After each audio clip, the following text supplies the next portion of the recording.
कहानी की शुरुआत होती है एक लड़के गुलिवर से, जो अपनी जिंदगी से हमेशा खुश रहता था। वो एक कंपनी में काम करता था और अपनी नौकरी से काफी संतुष्ट था। एक दिन गुलिवर किसी नए लड़के का इंटरव्यू ले रहा होता है। इंटरव्यू के दौरान वो उससे कुछ मजाकिया और हल्के फुल्के सवाल पूछता है। थोड़ी देर बाद उसे पता चलता है कि उस लड़के को कंपनी में नौकरी मिल गई है। इसके बाद गुलिवर उसे ऑफिस का दौरा करवाने ले जाता है। ऑफिस में एक लड़की भी होती है जिसका नाम डार्सी होता है। गुलिवर उस नए कर्मचारी को डार्सी से भी मिलवाता है। थोड़ी देर उन्हें देखकर नया लड़का समझ जाता है कि गुलिवर को डार्सी पसंद है, लेकिन दिक्कत ये थी कि गुलिवर में हिम्मत ही नहीं थी उससे खुलकर बात करने की। कुछ देर बाद गुलिवर और वो नया लड़का लिफ्ट में जा रहे होते हैं। तभी अचानक डार्सी भी वहाँ आ जाती है। ये देखकर नया लड़का बहाना बनाकर वहाँ से निकल जाता है ताकि गुलिवर और डार्सी अकेले में बात कर सकें और एक दूसरे को थोड़ा बेहतर समझ सकें। अगले दिन दिखाया जाता है कि गुलिवर ऑफिस में मजे कर रहा होता है। तभी वही नया कर्मचारी वहाँ आता है और मुस्कुराते हुए कहता है, अरे गुलिवर, पता है मुझे प्रमोशन मिल गया है, अब मैं तुम्हारा बॉस हूँ। फिर वो थोड़ा गंभीर होकर कहता है, देखो गुलिवर, तुम्हारी यही बेफिक्र फितरत है जिसकी वजह से तुम आज तक आगे नहीं बढ़ पाए। अगर तुम चाहो तो बदल सकते हो, वरना ऐसे ही रह जाओगे। यहाँ तक कि डार्सी को भी तुम्हारे लिए कोई खास फीलिंग नहीं है और इसका कारण भी तुम्हारा यही स्वभाव है। ये सुनकर गुलिवर थोड़ा परेशान हो जाता है। कुछ सोचने के बाद वो सीधा डार्सी के ऑफिस की तरफ बढ़ता है। वहाँ पहुंचकर गुलिवर एक ट्रैवल इन्फॉर्मेशन फॉर्म उठा लेता है। डार्सी उसे देखकर मुस्कुराते हुए पूछती है, तो गुलिवर, तुम्हें ट्रैवलिंग पसंद है क्या? गुलिवर तुरंत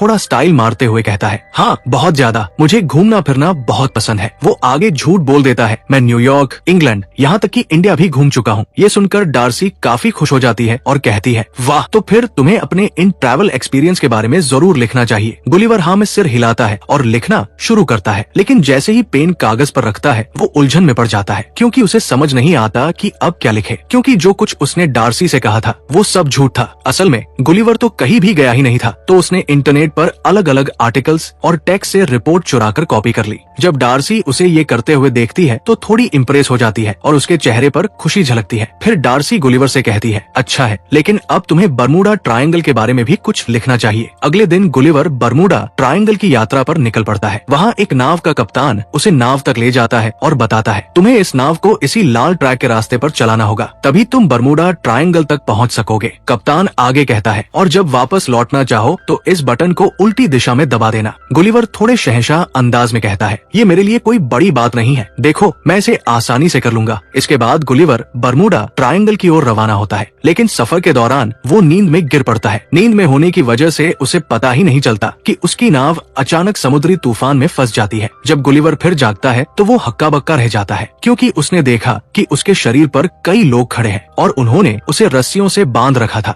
ये सभी लोग छोटे छोटे जीव थे जो उसकी ओर चढ़कर उसे पकड़ चुके थे। ये छोटे छोटे जीव लिलिपुटियन कहलाते थे। लिलिपुट वालों ने गुलिवर के ऊपर एक तरह का पुल भी बना रखा था और ये लिलिपुटियन गुलिवर को एक विशालकाय दानव मान रहे थे जो उन्हें मारकर खा सकता है। लिलिपुट के सैनिक वहाँ मौजूद थे और उनके बीच एक जनरल भी था। गुलिवर अपनी आजादी पाने के लिए उठने की कोशिश करता है, लेकिन लिलिपुटियन उसे फिर से खींचने लगते हैं। गुलिवर फिर गिर जाता है और उसकी भारी बॉडी के नीचे एक छोटा सैनिक दब जाता है। फिर वो छोटे छोटे सैनिक गुलिवर को खींचते हुए अपने राजा के पास ले जाते हैं। गुलिवर राजा से कहता है, न तो मैं कोई विशालकाय हूँ और न ही कोई राक्षस, मैं तो एक आम इंसान हूँ, और बताइए ये जगह कौन सी है? गुलिवर अब तक अपनी आँखों पर विश्वास ही नहीं कर पा रहा था। फिर लिलिपुटियन सैनिक उसे एक जेल जैसी जगह में बंद कर देते हैं। वही गुलिवर एक और बंदी से मिलता है जिसका नाम था होराटियो, लेकिन होराटियो गुलिवर जैसा नहीं था, वो इन बौने लोगों की तरह छोटा ही था। गुलिवर होराटियो से पूछता है, तुम यहाँ क्यों हो? होराटियो जवाब देता है, मैं राजकुमारी से बहुत प्यार करता हूँ, लेकिन राजकुमारी के मंगेतर यानी जनरल ने मुझे इसी वजह से जेल में डाल दिया। इसी बीच जनरल वहाँ पहुँचता है। गुलिवर गुस्से में जनरल से कहता है, तुम तो बहुत मूर्ख हो। जनरल पूछता है, मूर्ख का मतलब क्या है? गुलिवर समझाता है, मूर्ख मतलब वही जो बहुत ताकतवर और बहादुर हो। इसके बाद जनरल खुद को मूर्ख कहने लगता है। एक दिन जनरल गुलिवर को एक गाड़ी पर बैठाकर घुमाने ले जाता है, लेकिन तभी उनके इलाके पर एक दूसरे प्रतिद्वंदी राज्य का हमला हो जाता है। पूरा महल आग में जल रहा होता है। सिर्फ इतना ही नहीं, राजकुमारी को भी अपहरण करने की कोशिश की जा रही होती है। तभी गुलिवर आता है और राजकुमारी को बचा लेता है, लेकिन पूरा महल अब भी आग में जल रहा होता है और लोग डर के मारे इधर उधर भागने लगते हैं। सारा महल हड़कंप मच जाता है। गुलिवर चिल्लाकर कहता है, सुनो, घबराने की कोई बात नहीं है, मैं आग बुझा दूंगा। फिर गुलिवर बड़ी आसानी से आग को बुझा देता है। इसी बीच जनरल भी पूरी तरह गीला गीला हो जाता है। गुस्से में जनरल वहाँ से चला जाता है। इसे देखकर राजा गुलिवर से बहुत खुश हो जाता है और उसे भव्य दावत के लिए आमंत्रित करता है। गुलिवर शर्त रखता है, मैं दावत में आऊंगा, लेकिन इसके बदले होराटियों को रिहा किया जाना चाहिए। राजा तुरंत इस शर्त को मान लेता है और होराटियों को रिहा कर दिया जाता है। फिर गुलिवर राजा और सारे लोगों के साथ भोजन करता है। भोजन के दौरान राजा उससे पूछता है, तुम यहाँ नदी के रास्ते से आए हो क्या? गुलिवर हंसते हुए जवाब देता है, नहीं, मैं न्यूयॉर्क से आया हूँ। सभी लोग सोचने लगते हैं कि गुलिवर न्यूयॉर्क का राजा है। वो कहता है, मैंने न्यूयॉर्क के लोगों और पूरे शहर को बचाया है। इसके बाद राजा उसे आश्वस्त करता है, हम जल्द ही तुम्हारी नाव भी ढूंढ लेंगे। राजा गुलिवर के लिए एक भव्य घर बनवाता है ताकि गुलिवर वहाँ आराम से साधारण जीवन जी सके। फिर देखा जाता है कि गुलिवर और होराटियो बैठकर इस बात पर चर्चा कर रहे हैं कि राजकुमारी को कैसे प्रभावित किया जाए। समय के साथ होराटियो वही करता है जो गुलिवर उसे बताता है। गुलिवर उसे थोड़ा मूर्खाना हरकतें करने के लिए भी प्रेरित करता है, जैसे कि वो खुद करता रहता है। इसके बावजूद राजकुमारी होराटियो से प्रभावित हो जाती है। उसी रात गुलिवर अपनी नाव खोजने निकल पड़ता है, क्योंकि जनरल चाहता था कि गुलिवर को वहाँ से छुटकारा मिल जाए। गुलिवर नाव में अपने मोबाइल को पा लेता है। मोबाइल में उसे डार्सी का वॉइस मैसेज आता है। गुलिवर उसे सुनना शुरू करता है। डार्सी ने वॉइस मैसेज में कहा है, मैं तुम्हारे पास मिलने आ रही हूँ। इसी बीच देखा जाता है कि विरोधी फिर से उनके राज्य पर हमला कर रहे हैं। होराटियो गुलिवर से कहता है, हमारे राजा ने तुम्हें अब हमारे राज्य का जनरल नियुक्त किया है। अब तुम्हारा काम है कि तुम हमारे राज्य की सुरक्षा करो। गुलिवर सामने आता है और विरोधियों का सामना करता है। वो उन्हें समझाने की कोशिश करता है, पीछे हट जाओ, यहाँ से चले जाओ, लेकिन विरोधी उसकी कोई नहीं सुनते और उन पर पत्थर फेंककर हमला शुरू कर देते हैं। गुलिवर को कोई चोट नहीं लगती। फिर गुलिवर उन्हें खींचकर नाव को किनारे तक ले आता है। इस तरह गुलिवर अपने राज्य को सुरक्षित कर देता है। अब जनरल गुलिवर से बहुत ज्यादा ईर्ष्या करने लगता है। गुलिवर और बाकी लोग अपनी जीत का जश्न मनाते हैं। गुलिवर वहाँ हीरो के रूप में सराहा जाता है। इस बीच राजकुमारी जनरल से अलग हो जाती है। गुस्से में जनरल विरोधियों के राजा के पास चला जाता है। जनरल गुलिवर की नाव से एक मैगजीन चुरा लेता है। उस मैगजीन में एक रोबोट बनाने की पूरी प्रक्रिया थी। फिर जनरल गुलिवर के सामने प्रकट होता है और खुद को रोबोट की तरह तैयार कर लेता है। गुलिवर उस रोबोट को देखकर डर जाता है। रोबोट उसे हवा में उछालने लगता है। इसी बीच गुलिवर की सच्चाई सभी के सामने आ जाती है। वो सबके सामने मान लेता है कि उसने जो भी कहा और जो शान दिखाई वो सब झूठ पर आधारित था। इसके बाद जनरल उसे बांधकर कहीं भेज देता है। गुलिवर जब वहाँ पहुँचता है तो सोचता है जैसे वो अपनी ही दुनिया में आ गया हो, लेकिन अब वो बिल्कुल विपरीत जगह पहुँच चुका था। पहले वो लिलीपुट गया था और अब वो ब्रॉबडिंगनेग में था, जहाँ लोग उससे बहुत लंबे कद के थे। यहाँ एक बच्चा गुलिवर को खिलौना समझकर खेल रहा था। फिर गुलिवर वहाँ होराटियो से मिलता है। होराटियो उसे बताता है, डार्सी हमारे इलाके में तुमसे मिलने आई है, लेकिन जनरल ने उसे और राजा को कैद कर लिया है और सिर्फ तुम ही उन्हें बचा सकते हो। रात में गुलिवर राजा और डार्सी के पास पहुँच जाता है। अगले दिन गुलिवर और रोबोट के बीच भारी मुकाबला होता है। रोबोट की ताकत इतनी ज्यादा होती है कि वो गुलिवर को पीटता है, लेकिन होराटियो कुछ रोबोट की तारें काट देता है। इस मौका पाकर गुलिवर रोबोट को खत्म कर देता है। इस तरह वे जीत हासिल करते हैं। इसके बाद राजा